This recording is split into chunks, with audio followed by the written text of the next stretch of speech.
The old way of coaching and parenting, fear, control, manipulation, it just doesn't cut it anymore.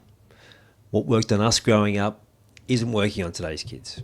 And if we want to truly lead, connect, and empower the next generation, we need a different approach. In this episode, I'm unpacking what needs to change and how to move from fear-based leadership to one built on understanding, trust, and real influence. I'm Ian Hawkins, and this is Sport is Life. The purpose of sport as I see it is to see your vision become a reality. Find your voice, create strong connections, and learn to trust your body.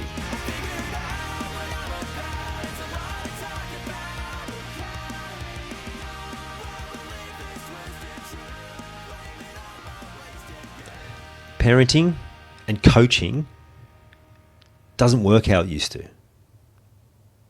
How we were parented, how we receive coaching, just doesn't work.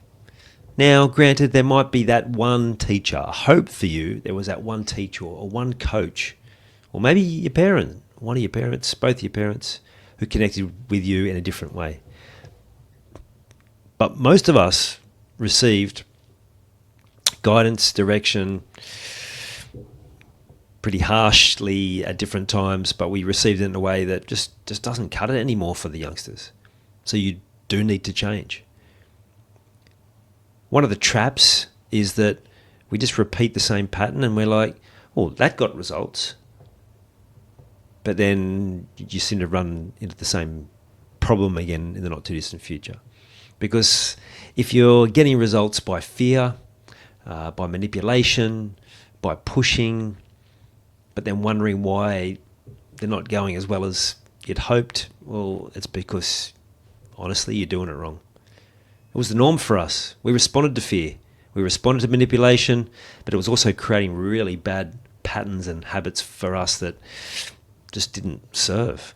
And we didn't get the guidance that this generation has gotten around their mental health and their emotional health and what it should be and what it shouldn't be and what services are available for them. We just suffered in silence.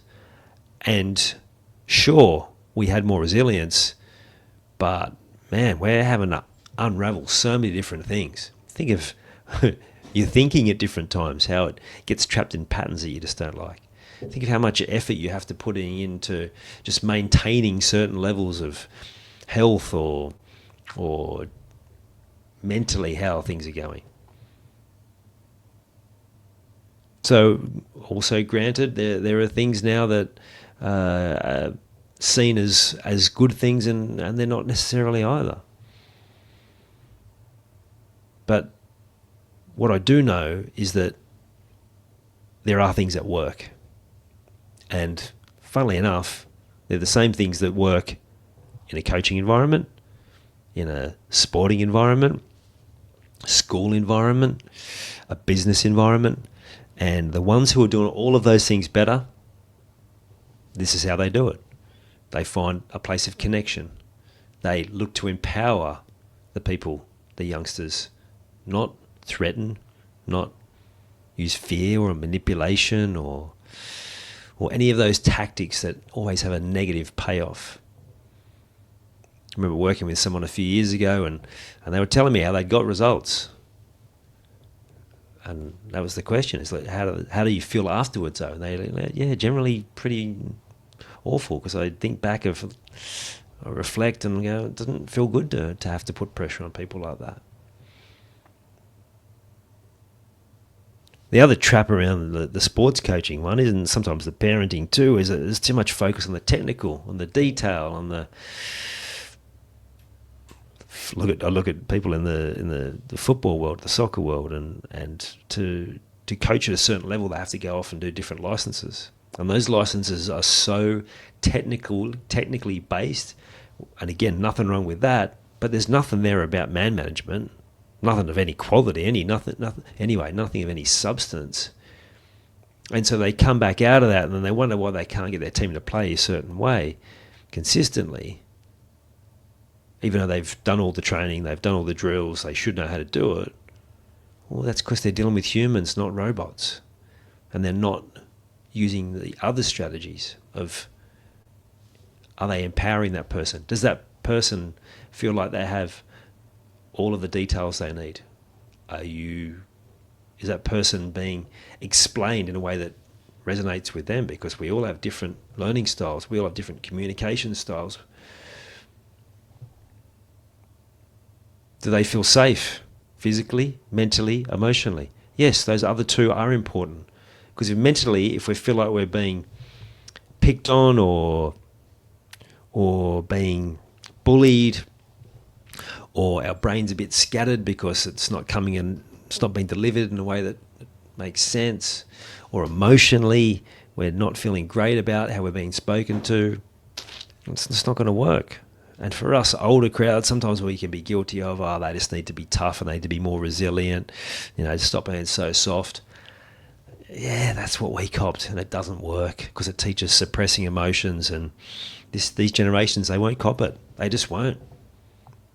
They know things can be different. They're learning it. They're learning it in the school system. They're learning it all over social media. They know their rights. They know more about boundaries than we ever did. Sure, some of the things they're learning aren't great, and some of them are steering in the wrong direction as well. Even more reason for us to try our best to get this as right as we can, to look to improve, to find better ways to connect. Because connection is key.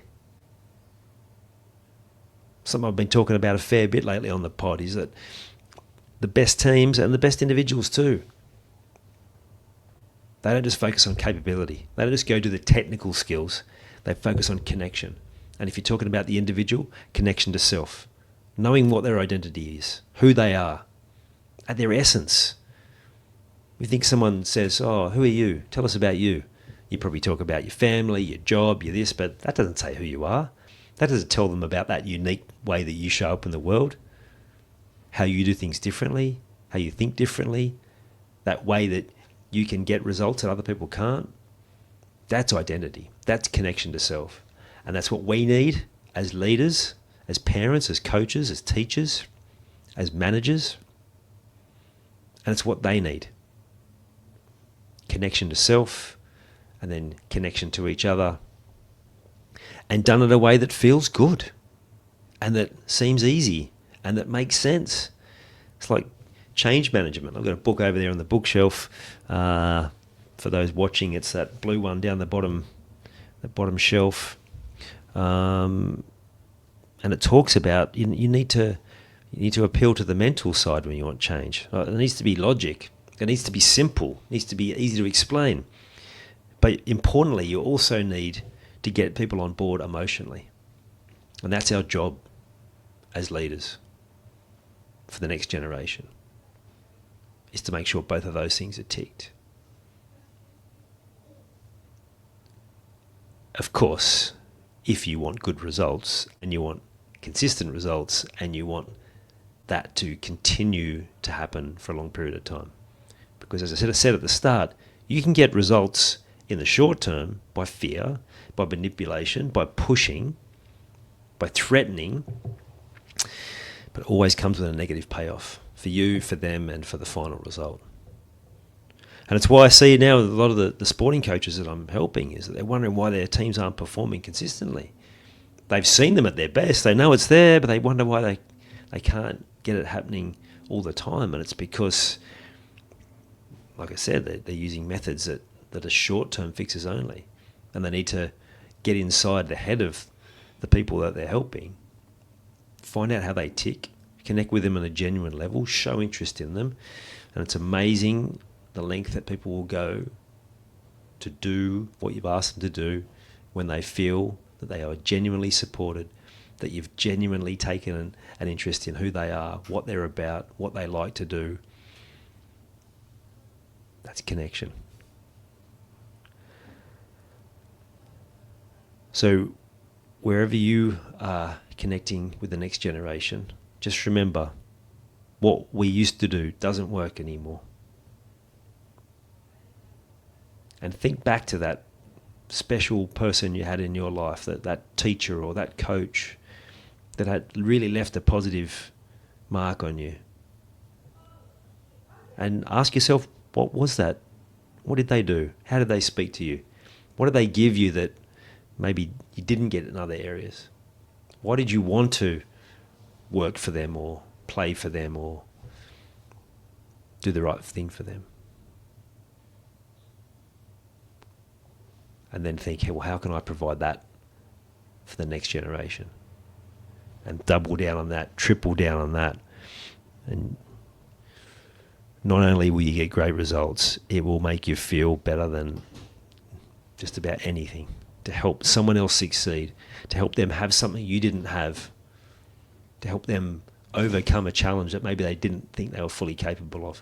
To see them thrive, to see their parents so excited because they're seeing the progression of their child.